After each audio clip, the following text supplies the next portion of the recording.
देहरादून संयुक्त नागरिक संगठन की पहल पर पर्यावरण संरक्षण में जन सहयोग विषय पर मंथन सभागार में एक संवाद कार्यक्रम का आयोजन किया गया। इसमें मुख्य वन संरक्षक डॉक्टर धनंजय मोहन, अपर सचिव वन कहकशां नसीम, वन संरक्षक राजीव धीमान, डीएफओ नीरज शर्मा शामिल हुए। संवाद में डा.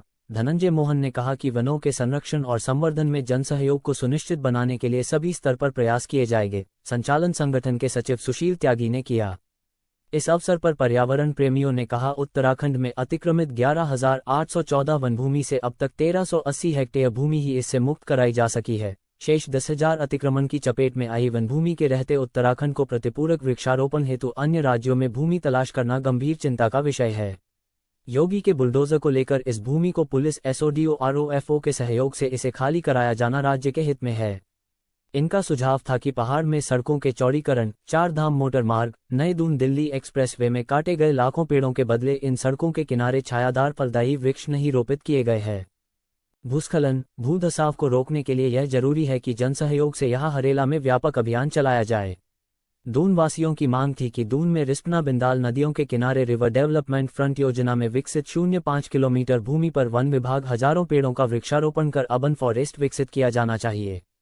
वक्ताओं ने कहा, उत्तराखंड में विगत वर्षों में हुए वनाग्नि कांड में हजारों एकड़ वन क्षेत्र राख बन गया। पशु पक्षियों सहित जानमाल की बर्बादी हुई। इस विनाश को रोकने में जन सहयोग अनिवार्य बनाया जाए। पहाड़ों में जल संरक्षण हेतु बनाए जाने वाले चालखाल में जन सहयोग को जोड़ने का भी सुझाव यहाँ दिया गया। शहर में और शहर के बाहर सड़कों के किनारे किनारे वृक्षारोपण और संरक्षण हेतु ट्री गार्ड उपलब्ध कराने की योजना बनाई जानी चाहिए। सबसे पहले शहर में पुराने पेड़ों के सफाये से शमशान बनी Sahasradhara road, Haridwar bypass road, Chakrata road, Saharanpur road, Rispana से आगे हरिद्वार रोड आदि को पहले की तरह हरा भरा करने की योजना में खुद पहल करनी चाहिए। इसमें आमजन तथा अन्य विभागों का भी सहयोग उपयुक्त रहेगा। मुख्य वन संरक्षक डा. धनंजय मोहन ने अंत में अपने संबोधन में संयुक्त नागरिक संगठन की पहल का आभार व्यक्त करते हुए कहा कि समाज में हमें आपस में समन्वय बनाकर या सुझावों के माध्यम से और मानव को स्वयं ही पहल करनी होगी। हमने बाहरी वनों से आच्छादित क्षेत्र में बेहतरीन बढ़ोतरी की है, जबकि अबंग क्षेत्र में आबादी के बढ़ते घनत्व के कारण काफी वनों को नुकसान हुआ है। संयुक्त नागरिक संगठन के साथ विभिन्न संस्थाओं के प्रतिनिधियों द्वारा हमें बहुत अच्छे सुझाव जो आज मिले हैं, वन लगाने से लेकर वन बचाने तक व साथ ही वनाग्नि बचाने और अन्य संस्थाओं के साथ समन्वय बनाकर वन विभाग प्रगति की ओर बढ़ेगा। उनके साथ वन संरक्षक राजीव धीमान व जिला वन अधिकारी नीरज शर्मा के साथ ही अपर सचिव वन कहकशां नसीम ने भी अपने विचार व धन्यवाद प्रकट किया।